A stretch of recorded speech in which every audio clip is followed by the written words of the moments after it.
Hello and welcome back to the channel. Today we're going to be doing another special Karate Kid Part 2 review.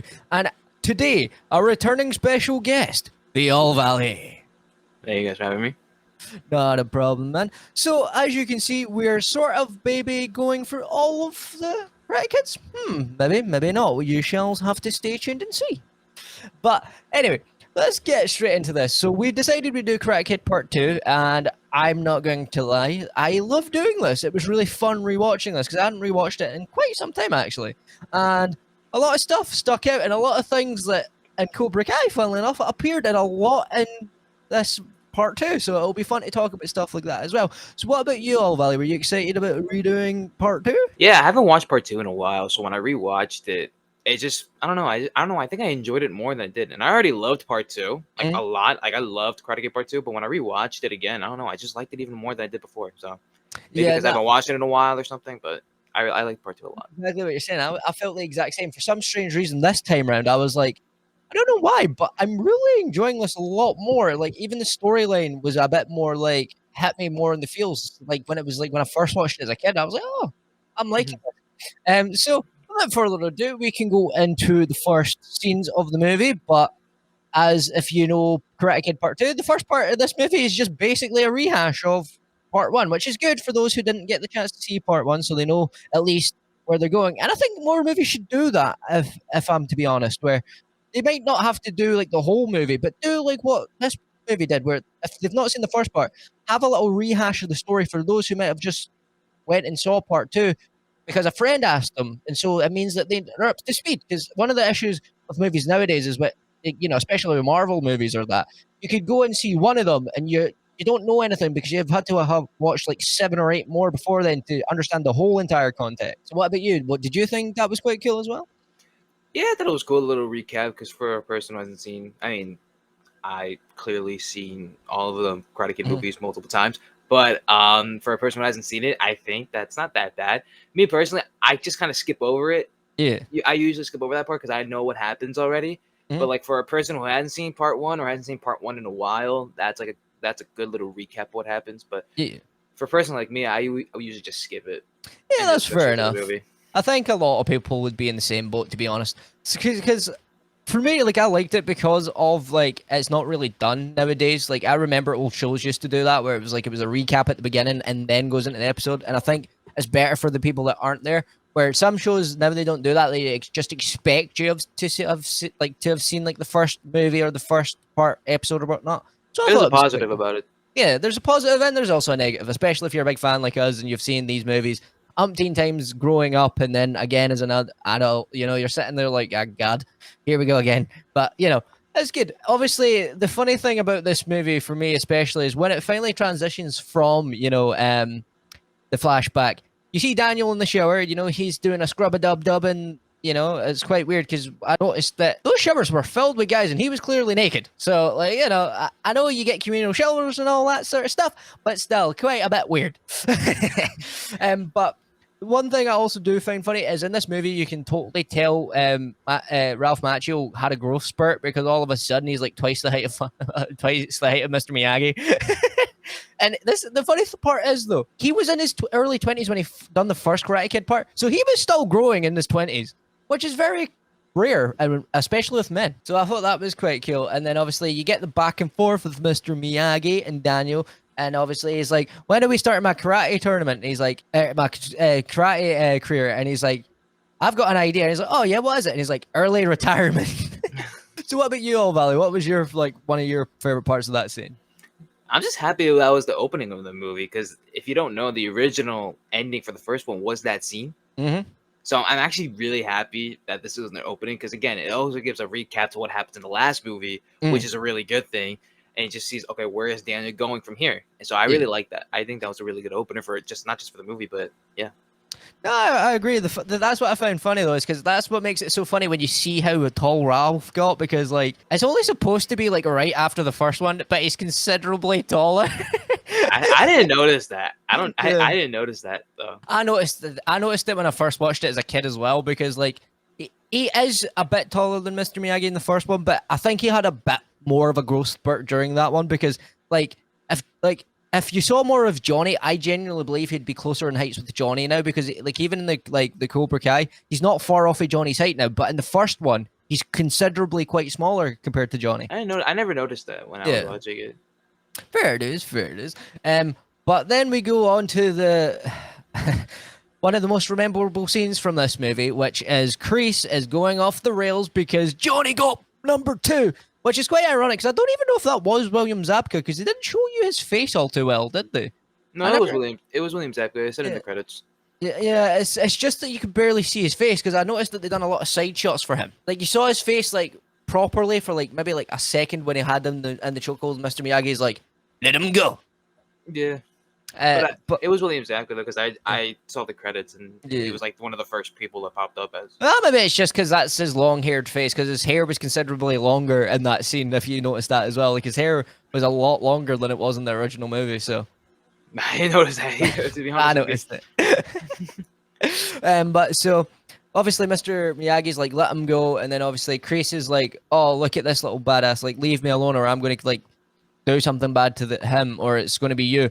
And obviously, Mr. Miyagi gets him off of Johnny, and then he, as the straight up gangster that Mr. Miyagi is, he just stands there. Kreese throws a punch, smashes the window, his hands covered in blood, goes round to the other side, tries it again, same mistake, hits the window again. And then the funniest scene of all time with Mr. Miyagi, in my opinion, is this exact scene where he's like, "We show no mercy here, no mercy." Honk.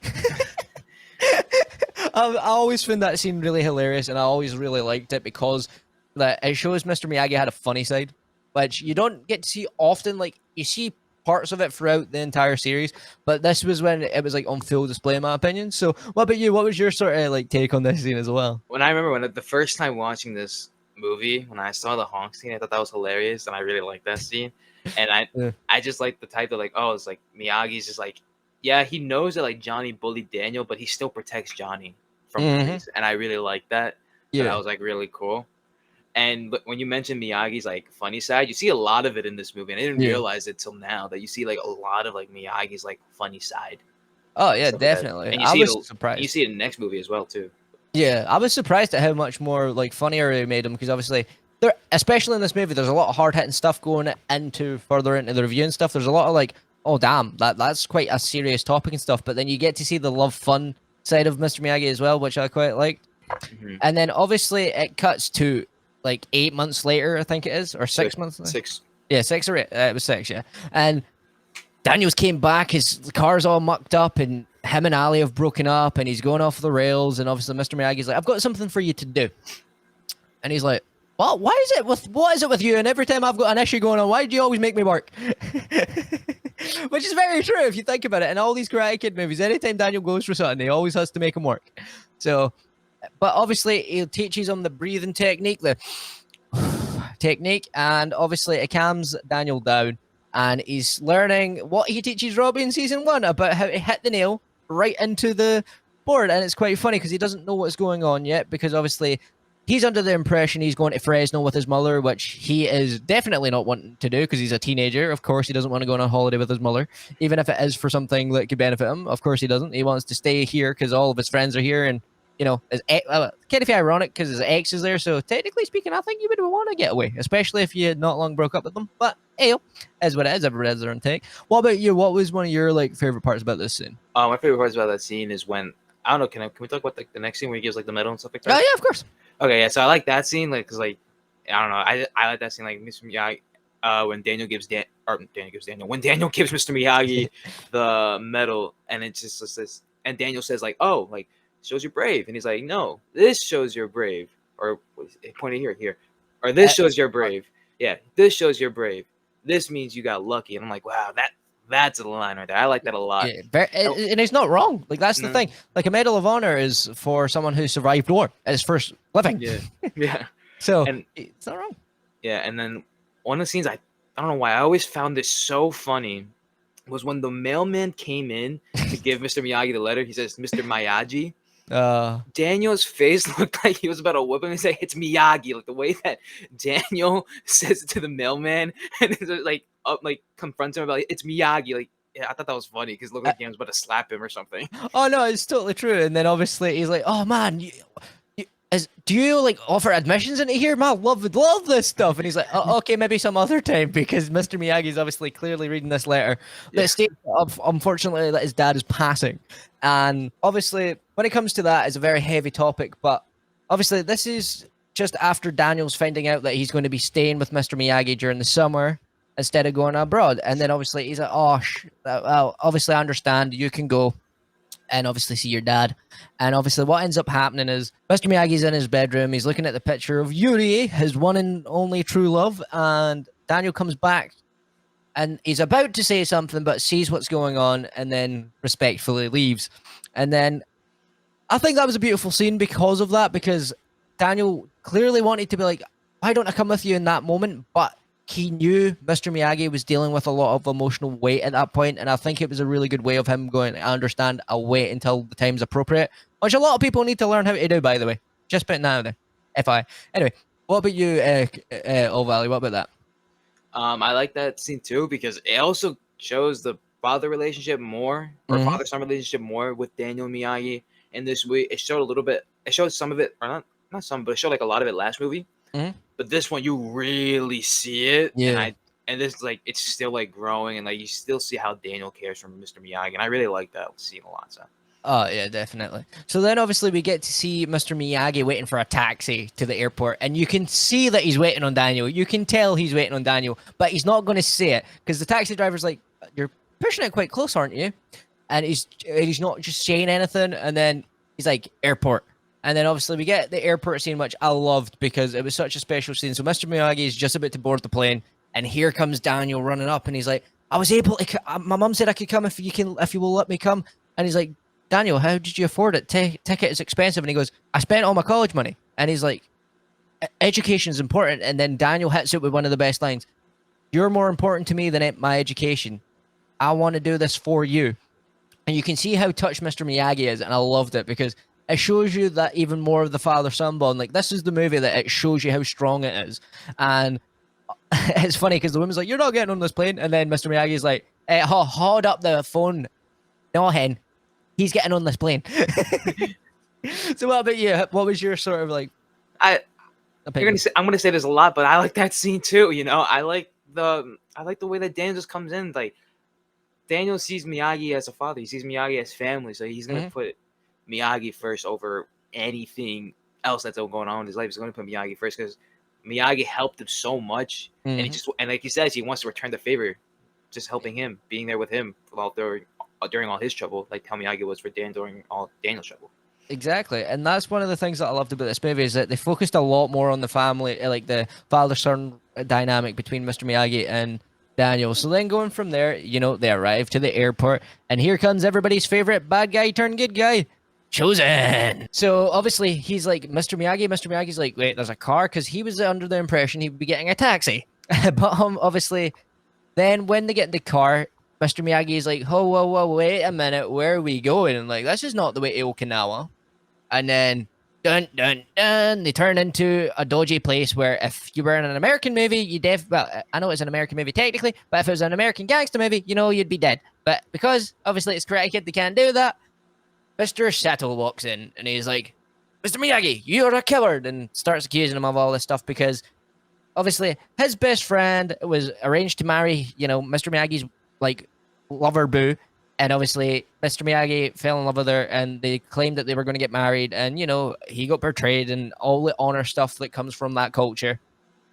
So because of that, this scene goes down. What about you? What were some of your favorite bits of this scene specifically? I thought that was a great introduction to Chosen. Oh, yeah.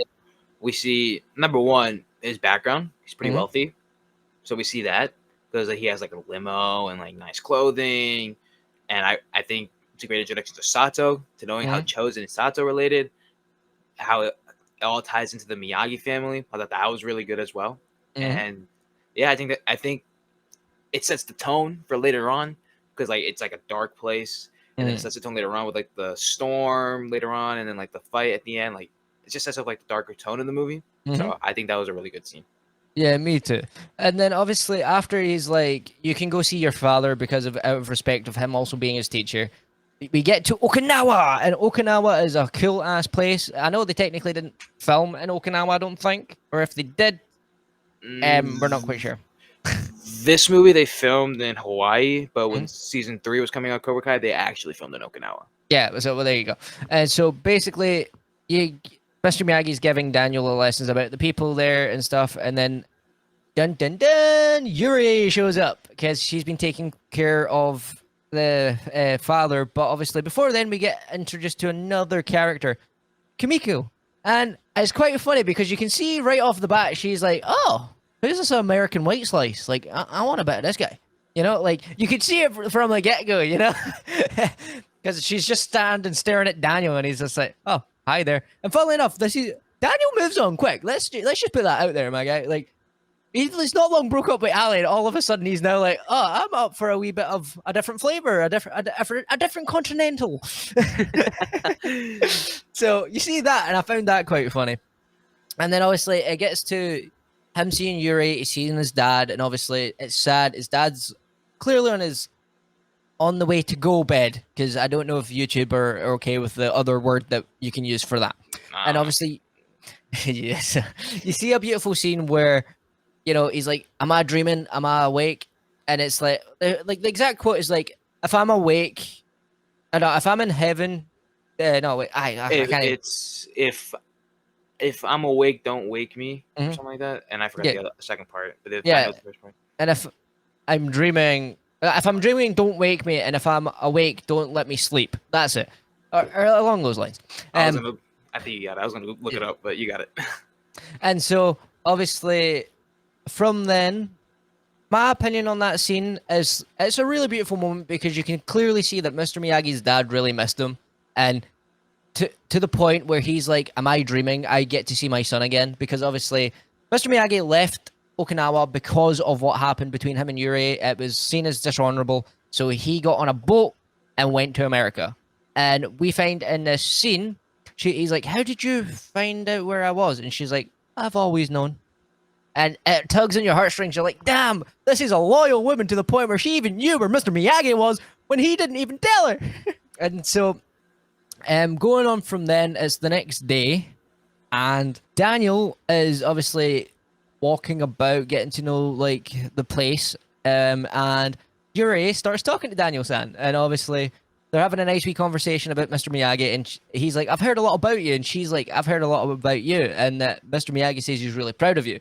And then you're like, "Oh, there you go, tugging at the heartstrings again, the father-son bond." So what about you, Valley? What was your sort of opinion? When Miyagi sees like Yuki for the first time, and then all that stuff, like that was an emotional scene. Like you said, it pulls the heartstrings a little bit. A beautiful line that Mr. Miyagi's dad said was that, like, "If I'm dreaming, don't wake me, or if I'm awake, don't let me go to sleep." Whatever the line was, but that's like that line itself is just so powerful. So, like, I love that. It's just such an emotional scene, and it's a great emotional scene too, and it's just really cool. And like you said, Daniel moves on pretty quickly. Yeah. So obviously, then we get to finally see the Miyagi-Do family dojo for the first time, and then we get the backstory of every single Miyagi. If you've watched Cobra Kai, you know Daniels is paid respect to every single Mr. Miyagi family relative in his own dojo. So Andy has the same rules put up on his walls, so it's really good. And this is the iconic scene what they recreated in season 2, and obviously Mr. Miyagi goes, "Karate is for defense only," and he goes, "Oh, so what's the second rule?" Rule always follow rule number 1. So then and when they call back to it, he goes, Robbie's like, "Oh, so what rule's that?" And he's like, "Karate is for defense only." And he's like, "So what's the second rule?" And he's like, "Really, it's all about that first rule." And I love that little call back to this scene, especially with Mr. Miyagi. And then obviously we're learning about the fisherman and how the Mr. Miyagi's like great grandpappy brought over what we now know as karate to Okinawa, and then they spreaded it worldwide. Because they said that in the first one, which I think we forgot to point out in the last video, because we talked about it while I was watching it, but we forgot to actually say it in the video. And that was a very special scene, and I really enjoyed that as well because of that. What about you? What was your sort of like take on these scenes? I like that we learned more of Miyagi. That's what I Mm. really like. I liked how we learned so much more of Mr. Miyagi and his backstory and his family.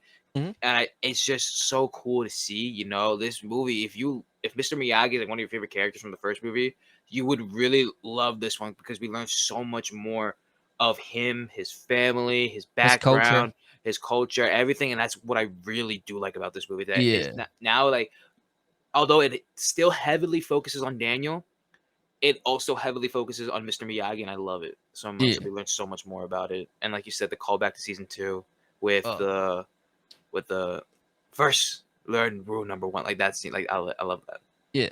So one thing that I'm going to do now is we're going to go on and start talking about some of our favorite scenes, because I like to do this. We like to go scene by scene for a bit, and then we like to change it up to do some of our favorite bits. And one of my favorite bits straight off the bat is the scene that you can see behind us.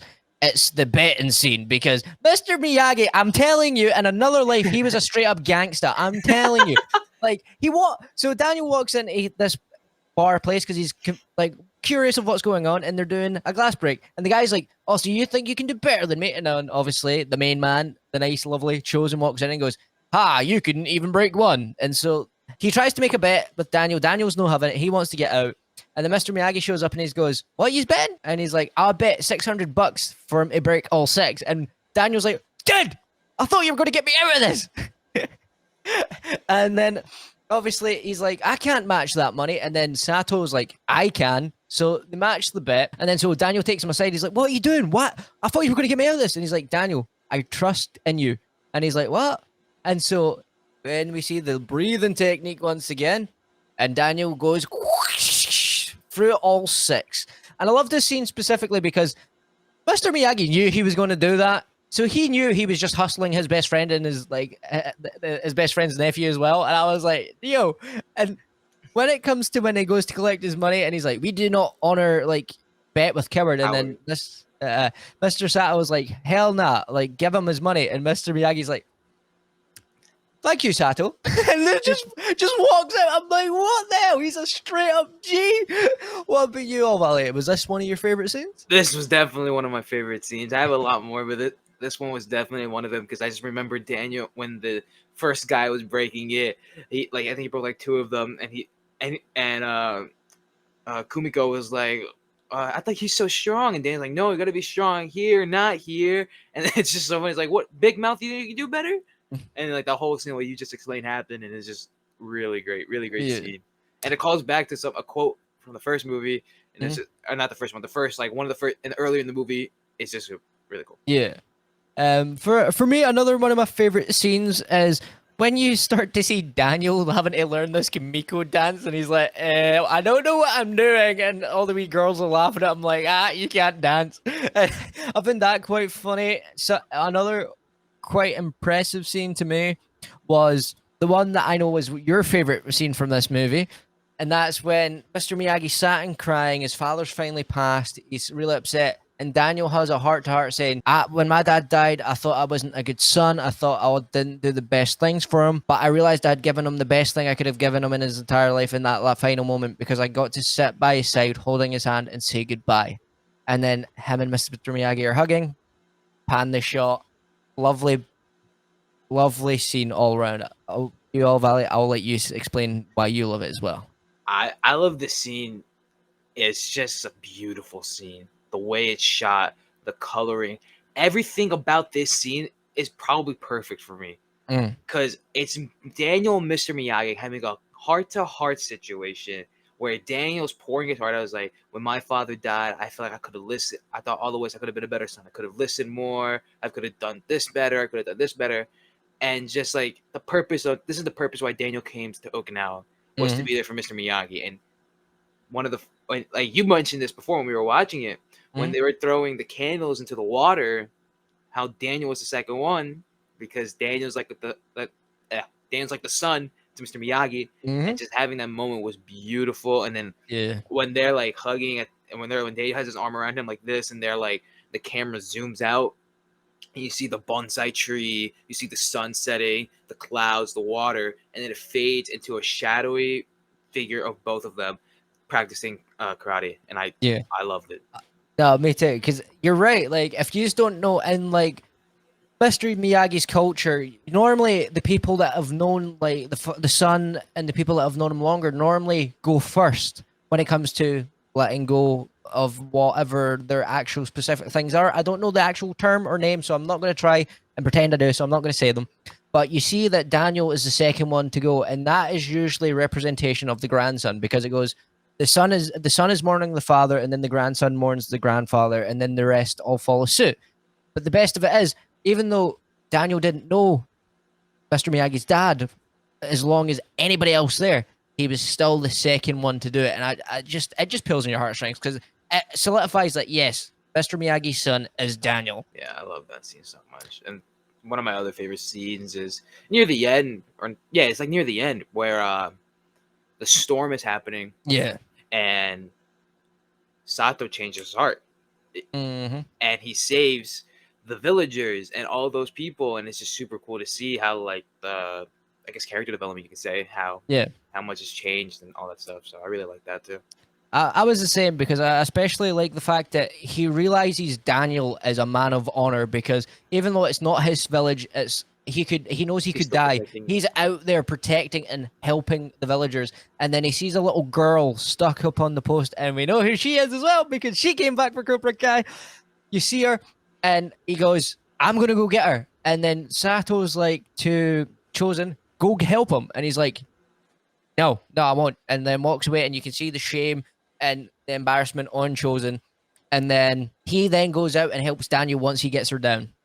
And from that moment on, Chosen's dead to him, because he couldn't believe that a guy who's not even from their own village would be willing to protect a child over his own life than a person that grew up there and actually was meant to be his nephew, but he didn't want to, he wasn't willing to make the same sacrifice. And that's when you do see Sato's character growth. And I love that, especially because, you know, he then just turns into the nicest guy ever. You know, he gives Mr. Miyagi the deed.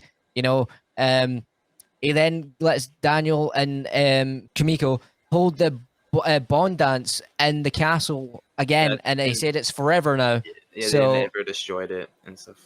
Yeah, and so then he obviously allows that to happen, and now we're getting to the end of the film, because we went through some of our best bits. I know we probably missed some bits in here, but that's the best thing about these reviews. We're not reviewing it for like it's a brand new movie, because people have already seen this multiple times, and there's some people might just want to know our opinions. So we're going into the end, and so we get to the bond dance. Daniel's been invited by Sato, and you see Daniel and Kimiko dancing, and here comes Chosen. Dun, dun, dun, it just zips down. And he's like, "You disgraced me. You took my honor and all that jazz." And so obviously he's like, either you fight me or Kimiko gets hurt. And it's like, damn, dude, like, I know he like got you sold out with like, you know, cheating people out of money because of the weighing and stuff. I know that he was standing up for his teacher, but you're going on about honor the entire movie, but the only one that's actually got honor in this movie is Mr. Miyagi and Daniel. So it goes to show you that you can't be preaching about one thing and your actions do another, because it means that the words you're saying have no meaning. And that's one of the things I liked about this movie, is that it's a good life lesson of like, yeah, you can say you're doing things to be honorable, but it's not actually honorable. And so we get the fight. Daniel puts down the drawbridge, and then it's the iconic fight to the death. And you know, that's how you know the stakes are high, because it's Karate Kid.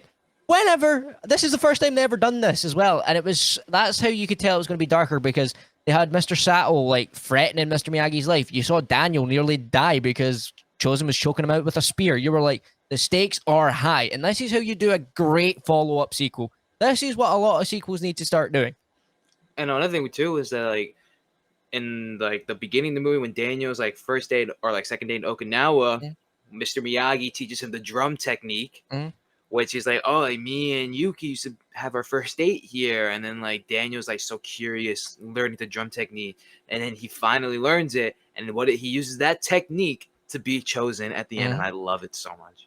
The thing that I love about the Karate Kid and like and Cobra Kai is that the lessons they get taught get shown that they actually work later on in the episode or later on in the movie. Because a lot of the times, you know, you'll get a movie where they get taught something, or they don't get taught something, but they know how to do it by the end of the movie, and you're like, how did they learn that? To be fair, Robbie did do something like that in season 1 because Robbie pulled off the two-legged kick without being taught how to do it.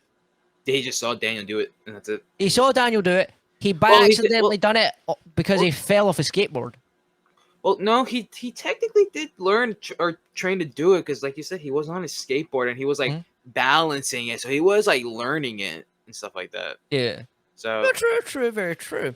And so then he does the drum technique, and then call back to the beginning of the movie. He's like, "What do you choose? Live or die, man. Live or die?" And he goes, "Die." And he goes, "Wrong." And I just love that scene because it's a good callback. And then obviously it finishes with everybody having the happy moment once again. And overall, I still love this movie. I still think it's like a solid 9 out of 10. I would put it on the same level as the first one because Me too. they're both just really good movies, man. You just can't hate on them. You just enjoy them. Like even this one, like I've always loved part 2. Like I said in the beginning of the video, I've always loved part 2. It was always one of my favorite movies, but I don't know why. When I rewatched it today, I enjoyed it 10 times more than I did. And I don't know why.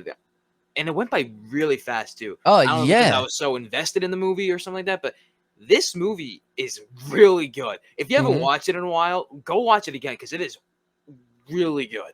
It's worth a rewatch again because, like, trust me, like for people that are big Karate Kid fans or Cobra Kai fans, I think when we watch Cobra Kai, we love it because it has callbacks. But then you realize how many callbacks there is when you go back and watch the older movies. Especially with this movie, you see so much. No be there, the drum technique, the line that Daniel's sister Robbie in the tournament was like, it was where he says, "Don't put pride over principle, passion over principle." Yeah, don't put passion over principle. Like a lot of stuff that calls back in Cobra Kai. A lot of it's in this movie. I mean, obviously, a lot of it is in the first one and a little bit in the third. But this, they call a lot of stuff in this one too. They call back a lot of stuff in this one too. And that's what I love about this. So it's time to finally wrap it up, boys. So wait, here's my question, real quick. Okay. So, and I love this movie a lot, but like my question with this movie is that Daniel talks to Kumiko if she is arranged in marriage and stuff like that. Yeah. Oh, yeah. And she says no. Daniel says the same thing. He says, I'm a free agent. Later on, before the storm happens, did they do like a marriage ceremonial thing? We want to know because it looks like that's what they were about to do. But technically speaking, I figured out, remember, when the storm hit, they never finalized it with a kiss. So technically, the ceremony didn't finish. No, they finalized it with the kiss. Oh. So that's my question. So is Daniel still technically married to Kumiko? Or, like, yeah, no, you're right. Yeah, no. So like that's my question. I don't know if that's like if Daniel's still technically married to Kumiko or something like that. I don't know. Or they wrote it off eventually because they just weren't able to sustain the long distance relationship. Because in this movie, he totally says that one part of America loves her, but she just like dropped the "I love you" on her. Which is ironic because I don't even think you ever saw him say that to Ali from what I remember. Nah. So, there you go. But anyway, I'm going to start wrapping this up, boys. It's been fun having All Valley on. He might be back on soon. I do not know, but maybe. But anyway, guys, I've been Ken and Milf. That's been the All Valley, and I shall see you guys in the next video. Later, guys.